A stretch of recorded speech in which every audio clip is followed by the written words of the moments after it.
Nunca olvidaré aquel día. Tenía 7 años, quizás 8, y recuerdo el olor del incienso quemándose en el aire.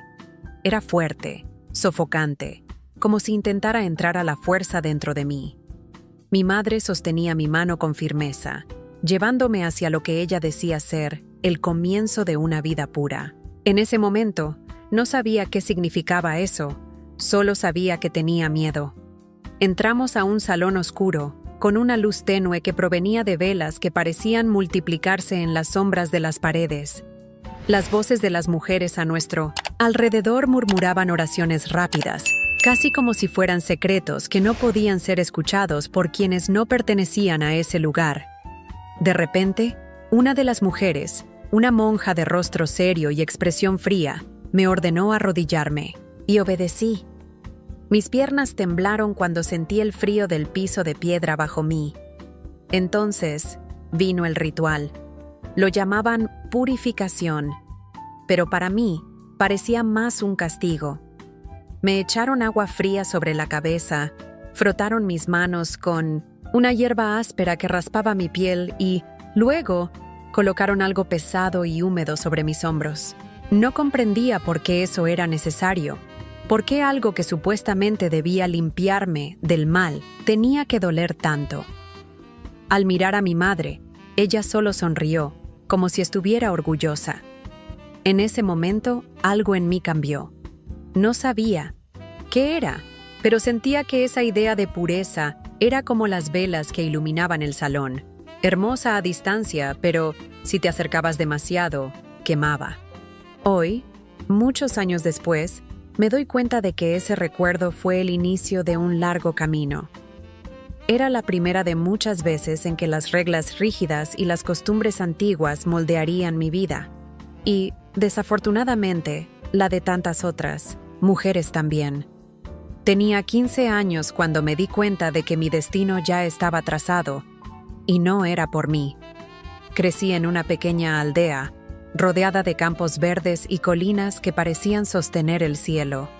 Allí, las historias de las mujeres eran siempre las mismas: casarse, tener hijos o ir al convento.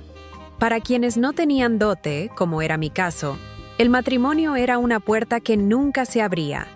Mi padre solía decir que el amor era cosa de ricos y que la vida para nosotros, los pobres, era de supervivencia, no de elección. Así fue como, un día cualquiera, mientras trenzaba mi cabello frente a un espejo agrietado, mi madre entró a la habitación y me dijo: ¿lista para convertirte en mujer de Dios? Mujer de Dios. Así es como llamaban a las chicas que eran enviadas al convento. Mi garganta se apretó, pero no dije nada. No había forma de luchar contra eso. Era solo una hija entre muchos hermanos, y ellos necesitaban menos una boca que alimentar. Al día siguiente, me pusieron en una carreta junto a otras chicas que apenas conocía. Teníamos miradas diferentes, pero todas cargaban el mismo peso. Algunas parecían aceptar eso con resignación, otras tenían ojos llenos de lágrimas, como si las estuvieran llevando a una prisión, lo cual, de cierta forma, era. Llegamos a la puerta del convento cuando el sol se escondía tras las montañas. Era un lugar grande, de piedras oscuras y frías, que parecían absorber la vida a su alrededor. Las monjas nos esperaban en silencio, con expresiones que parecían de piedra. Y allí, en ese momento, supe: mi vida no sería mía. Intentaba imaginar cómo sería vivir allí. No había risas, no había libertad, solo reglas. Reglas que moldeaban lo que podías pensar, decir y sentir. Y todo eso porque, en algún momento, alguien decidió que era mejor así para mí, mejor para ellos.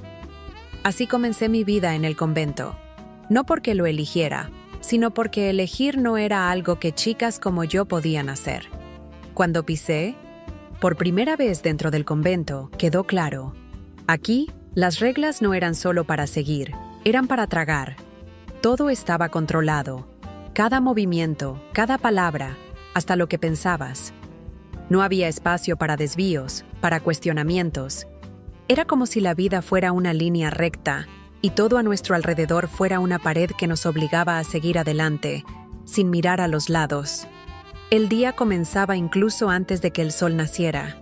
Nos despertábamos con el sonido de una campana, que parecía más una orden que una invitación para empezar el día. Era un toque que cortaba el silencio de la madrugada, llamando a todas para lo que llamábamos oración matutina. No era una oración normal, no era para conectar tu alma con lo divino. Era una oración que venía con el peso de una obligación, como si con cada palabra estuvieras pagando una deuda que nunca se terminaba. Después de la oración, pasábamos horas y más horas en actividades que no tenían sentido para ninguna de nosotras. El trabajo en la cocina, la limpieza de los fríos y largos corredores del convento, y el incesante cuidado de los jardines, que siempre parecían más sombríos que floridos. No había tiempo para descansar. Si te detenías, si hacías una pausa, la mirada de alguna de las monjas, seria y sin piedad, te recordaba: no había descanso aquí, ni siquiera para soñar. Y estaban las visitas. Sí, porque en el convento, como en muchos otros lugares, el mundo exterior seguía girando. Y a veces, ellos venían. Hombres de rostros redondos y risas bajas, con ropas sucias de tanto viajar. Ellos eran, en parte, la razón de nuestro trabajo y de nuestra presencia allí. Entre oraciones y más oraciones, esos hombres venían a buscar algún tipo de cura, algo que aliviara sus almas pesadas. Pero lo que más me sorprendía era el silencio de ellas, las monjas que parecían más espías que cuidadoras. Sabían lo que sucedía, conocían las miradas intercambiadas entre los visitantes y algunas de las hermanas, pero no se decía nada. Todo estaba permitido, siempre que se quedara en la oscuridad. ¿Y yo? Tenía que controlar todo: mi cuerpo, mi mente, incluso mis emociones. ¿El deseo? Ese era un enemigo. Pensar en algo que no fuera puro era casi como una traición. No podíamos mirar hacia los lados, no podíamos ver más allá de las paredes de piedra que nos rodeaban. El miedo a ser castigadas, a ser deshonradas, dominaba. Pero por dentro, una parte de mí cuestionaba todo eso. En algún lugar, en el fondo, un grito silencioso me decía: esto no es vida. La primera vez que me vi forzada a tomar un baño helado, pensé que iba a morir. Acababa de regresar de una larga jornada de trabajo en el jardín, y mis manos estaban tan callosas que apenas podía cerrar los puños. Estaba exhausta, pero nada de eso importaba. Cuando la monja me mandó al patio, donde el agua estaba tan fría que parecía cortar la piel, supe que eso no era solo para limpiarme, era para controlarme. El ritual de purificación, decían, tenía el objetivo de alejar los pensamientos impuros. Pero en el fondo, sabía que la verdadera intención era más simple: hacer que el cuerpo fuera un lugar que no se atreviera a desear. El agua helada golpeaba sobre mí como cuchillos de hielo, y temblaba de frío, pero lo que más me dolía no era lo físico.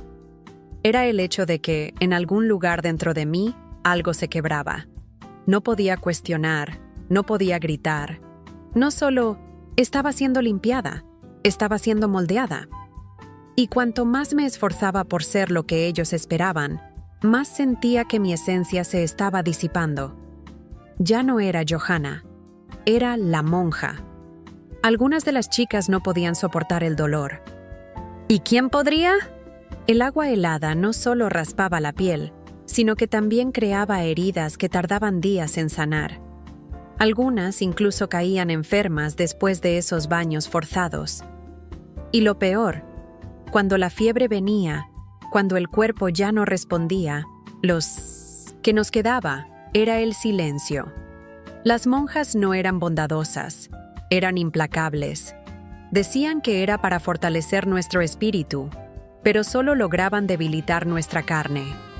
Lo peor de todo es que, de cierta forma, el ritual funcionaba. No porque estuviéramos más puras, sino porque estábamos tan quebradas, tan alejadas de nuestros propios cuerpos, que comenzamos a olvidar quiénes éramos. El deseo, la necesidad de ser más que eso, comenzaba a desaparecer.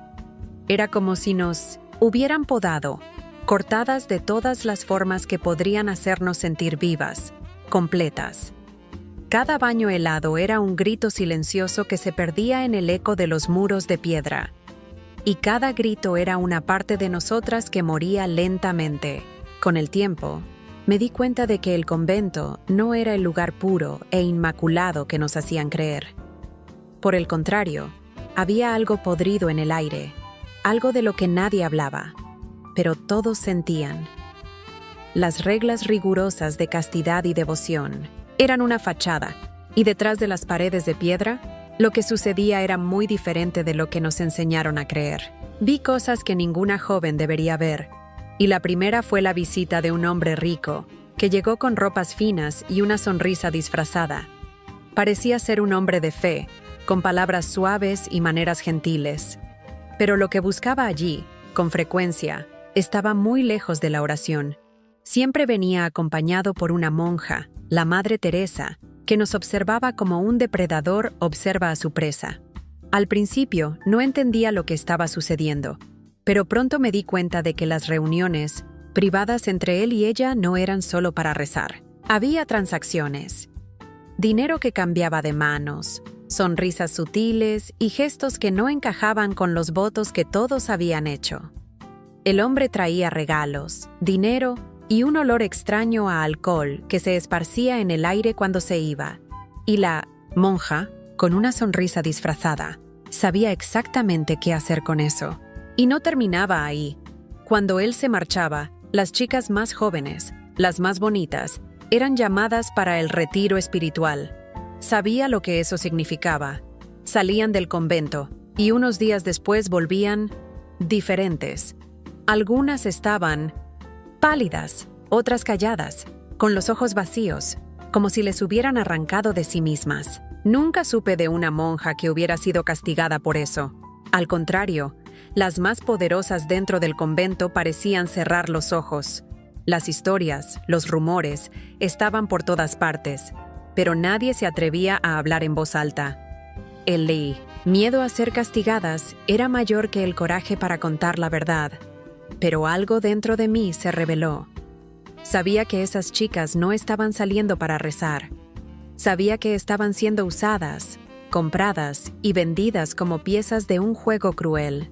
Quería gritar, quería correr fuera de esos muros y no volver nunca más. ¿Pero qué tenía? Solo era una joven perdida en un sistema que te engullía y te transformaba en otra historia de silencio y sumisión. Los secretos, los intercambios de favores, las cosas inmorales que sucedían allí no eran errores. Eran decisiones tomadas por aquellos que deberían protegernos. Y cuanto más veía, más sentía el peso de la hipocresía sobre mí. Porque, al final, sabía, el convento no era un lugar de fe. Era un lugar de negocios, de intereses sucios, donde las monjas no eran más santas que los hombres que venían en busca de placer. Y, en medio de todo esto, estábamos nosotras, las chicas, que nunca pedimos estar allí. La primera vez que me di cuenta de que nada en el convento era realmente sagrado fue cuando escuché el grito de una joven viniendo de dentro de una de las celdas. Era una noche fría, y las velas titilaban en las paredes mientras el sonido desgarrador resonaba por los corredores vacíos. Nadie se atrevió a ir allí. Sabíamos lo que estaba sucediendo, pero el miedo y la ceguera que las autoridades eclesiásticas imponían sobre nosotras hacían que todas guardaran silencio. A cada escándalo, a cada nuevo abuso, la iglesia se alejaba más de la verdad. Y nosotras, meras piezas en este juego, quedábamos en medio, sin saber qué hacer, ni a dónde correr. Cada vez que las autoridades de la iglesia aparecían, traían consigo un aura de justicia, que pronto se desvanecía al toque de una moneda o al saludo de una monja con intereses propios. Ellos venían, escuchábamos algunas palabras vacías sobre arrepentimiento y purificación, y pronto se retiraban, dejando todo como estaba, como si nada malo hubiera sucedido. Al fin y al cabo, los problemas del convento eran minúsculos comparados con el gran plan divino, ¿no es así? Eso nos decían. Pero las paredes del convento, con toda su frialdad, comenzaron a gritar. Ya no podíamos ignorar los ecos de sufrimiento que se esparcían por ahí. Algunas jóvenes empezaron a desaparecer. Otras, las más frágiles, caminaban con una mirada perdida, como si sus almas hubieran sido consumidas por un fuego invisible. Y las monjas, aquellas que juraron proteger a todos con su vida, estaban más preocupadas por su propio poder que por la realidad de quienes eran obligadas a vivir en silencio. Ellas veían, sabían, pero cerraban los ojos. Lo peor de todo era que cuando alguien intentaba hablar la verdad, o incluso dar un simple aviso, era como si fueran tragados por la oscuridad del convento. Quienes se levantaban contra las injusticias eran silenciados. Las penas no eran solo físicas, eran psicológicas, una forma de hacernos creer que la culpa era nuestra, que éramos las equivocadas por cuestionar. La culpable no era la iglesia, ni el sistema. Siempre era la víctima, y las penas aumentaban conforme nos acercábamos a la verdad. Y cuando alguien desaparecía, no era como si la iglesia hiciera algo para investigar. No, fingían que nada sucedía, y nosotras, meras marionetas, estábamos obligadas a seguir el curso, como si las víctimas fueran invisibles. No había justicia, no había protección, solo había un silencio pesado, y las mentiras se acumulaban, cada vez más altas, hasta que apenas podíamos respirar. Pero lo más aterrador de todo fue darme cuenta de que la iglesia sabía de todo. Sabía de los abusos, de las transacciones, de los pecados cometidos dentro de esas paredes, pero prefería cerrar los ojos, proteger sus riquezas, mantener la fachada de santidad. Cuando la verdad amenazaba con salir a la luz, la iglesia hacía todo lo posible por enterrar los escándalos. Castigaban las pocas voces valientes que se atrevían a hablar, y al final, todo quedaba igual. Los pecadores continuaban impunes, y nosotras, las víctimas, permanecíamos en la oscuridad. A veces, me quedaba parada en el jardín del convento, observando el cielo, e imaginando cómo podrían haber sido las cosas diferentes. La vida que nos impusieron no era la única posibilidad. En realidad, sé que había otra forma de vivir, una en la que la bondad no fuera una máscara usada para ocultar la crueldad, y en la que el espíritu no fuera aplastado por la rigidez de las reglas. ¿Y si, en lugar de enseñarnos a ocultar nuestros deseos, la iglesia nos hubiera mostrado cómo controlarlos de manera saludable? ¿Y si, en vez de obligarnos a apagar nuestra esencia, nos hubiera enseñado a ser mujeres completas? No solo cuerpo, sino mente y alma. Teníamos tanto que ofrecer, pero éramos tratadas como algo menor, algo a ser reprimido, controlado y silenciado. Vi tantas hermanas que, si hubieran sido tratadas con más respeto, podrían haber florecido. Si nos hubieran dado la oportunidad de tener voz, de ser escuchadas, quién sabe si incluso nuestras habilidades y talentos podrían haber sido utilizados para el bien de la comunidad, para algo mayor que la represión diaria. Pero, en lugar de eso, éramos limitadas, nuestras voluntades arrojadas al fondo de un pozo. Lo que más me duele es que este dolor podría haber sido evitado. Lo que vivimos no fue un destino inmutable, era una elección, y la iglesia hizo la elección equivocada. Podrían haber creado un espacio en el que el celibato fuera una elección, una opción hecha por fe y no una imposición cruel. Podrían habernos enseñado a vivir en armonía con nuestros deseos y no obligarnos a verlos como enemigos. La vida en el convento podría haber sido una jornada espiritual de autodescubrimiento, pero, en cambio, se convirtió en una prisión. No se trataba de encontrar la paz, era sobre ser controladas, aplastadas por el peso de la tradición, de la moralidad impuesta. Si hubiera más flexibilidad en las reglas, si la iglesia se hubiera abierto a la posibilidad de que la fe no necesitara ser una prisión, muchas de las tragedias que viví y vi podrían haber sido evitadas. En lugar de mantener a las monjas en una rutina tan extenuante y punitiva, la Iglesia podría haber creado un ambiente que realmente fuera sagrado, donde las personas fueran vistas como seres humanos completos y no como herramientas para cumplir un propósito divino que ellas mismas apenas lograban entender. Sé que no habría sido perfecto, pero podría haber sido mucho más justo, más humano. La verdadera espiritualidad no se encuentra en la represión, sino en la aceptación y el entendimiento. Lo que sucedió en el convento no fue divino, no fue puro, fue corrupción en su estado más cruel, y las mujeres que pasaron por eso merecían mucho más. Nosotras merecíamos, espero, de corazón, que algún día las futuras generaciones puedan mirar hacia atrás y ver el error. Y quién sabe, así, puedan construir algo diferente, donde la fe no se use como una excusa para el dolor, sino como una fuente de libertad y crecimiento. Y ahora, con el peso de los años, me doy cuenta de que no puedo borrar lo que viví. Las paredes del convento, que parecían tan sólidas, se han convertido en un laberinto en mi mente. Cada rincón, cada pasillo, cada mirada, está grabada. El sonido de los pasos resonando en las piedras aún me atormenta. El olor de la madera, envejecida, y el frío en las noches solitarias. Más que el sufrimiento, lo que me marca es el silencio que siguió. El silencio de quienes no tienen voz, de quienes fueron silenciadas por sus propias sombras. A veces, cuando cierro los ojos, aún escucho los murmullos de mis hermanas, las súplicas susurradas que no eran hechas por fe, sino por miedo. Miedo a no ser suficientes, miedo a ser castigadas, miedo a desaparecer como tantas otras. Y, por más que haya intentado enterrar todo esto, hay una parte de mí que no puede dejarlo ir. El dolor que causaron no es solo físico. Se instala en el alma, se infiltra en nuestras emociones, en nuestros pensamientos. Pero, al mismo tiempo, sé que necesito hacer algo con todo esto. No puedo permitir que el dolor sea solo un recuerdo amargo, algo que esconda para siempre. Cargo con esas memorias, pero también con la esperanza de que, al contar mi historia, tal vez alguien pueda ver más allá del silencio. Tal vez las voces que fueron ahogadas finalmente puedan ser escuchadas, no con pesar, sino con la fuerza que viene de la verdad.